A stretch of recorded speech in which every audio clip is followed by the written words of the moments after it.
Je me suis orienté vers la luzerne pour diminuer les intrants en tourteau, en granulés, style soja, enfin les correcteurs azotés, quoi. Ça permet d'apporter de la fibre en même temps et puis de l'azote en complément de maïs, de paille, de foin, pour avoir une ration équilibrée le moins cher possible, quoi.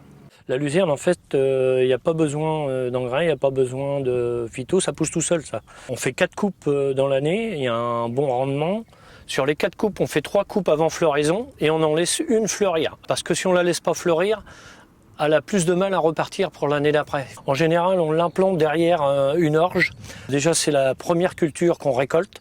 Et le fait de l'implanter très tôt permet déjà de faire une récolte à l'automne. Il faut vraiment que ça soit un terrain sain et pas d'humidité surtout.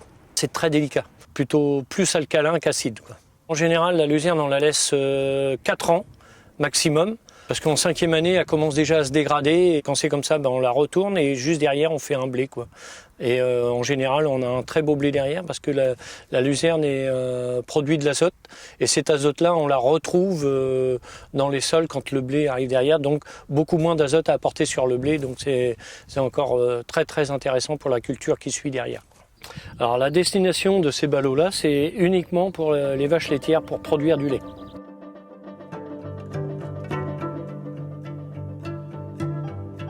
Donc pour l'achat de l'endaineur, on a été aidé par les bassins versants pour le montage du dossier, mais surtout aidé par l'agence de l'eau qui a financé à hauteur de 60% l'investissement du matériel.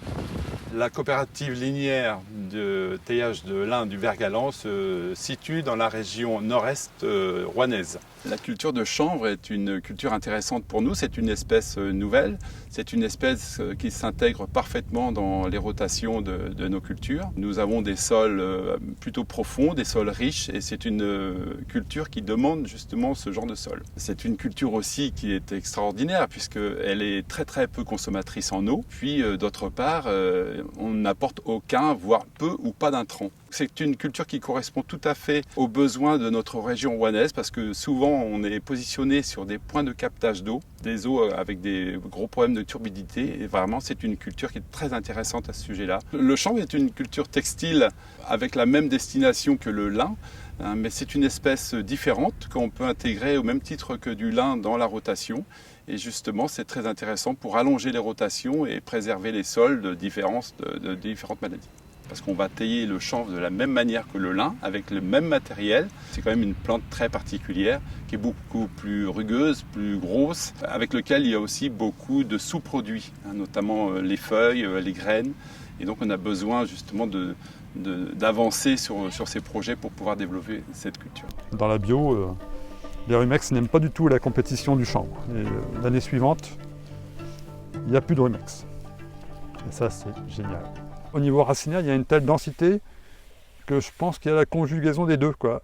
L'effet lumière et l'effet compétition au niveau des nutriments dans le sol. Et le rumex, il s'épuise et il disparaît. Voilà. Il y a un facteur qu'il faut bien prendre en compte aussi, c'est que la récolte est assez tardive.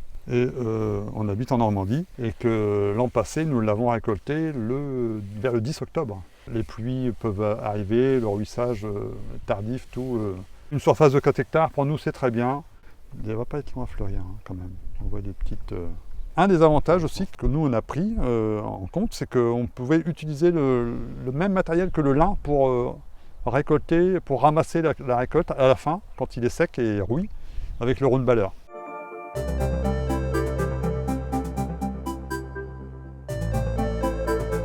J'ai planté depuis 4 ans 3 hectares de miscanthus.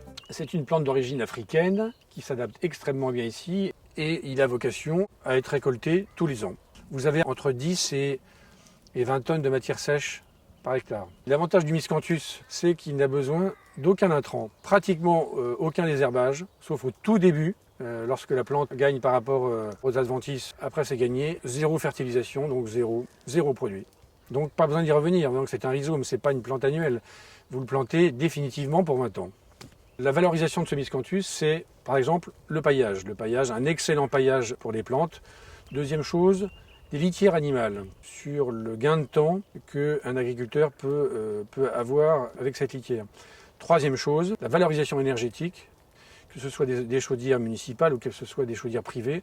Nous sommes un groupement d'environ 25 agriculteurs dans le département où nous avons créé un GI2E, un groupement d'intérêt économique, écologique. Et ce groupement a pour objet de mutualiser des expériences en termes d'aménagement liées au miscanthus et au saule, à la culture du saule également.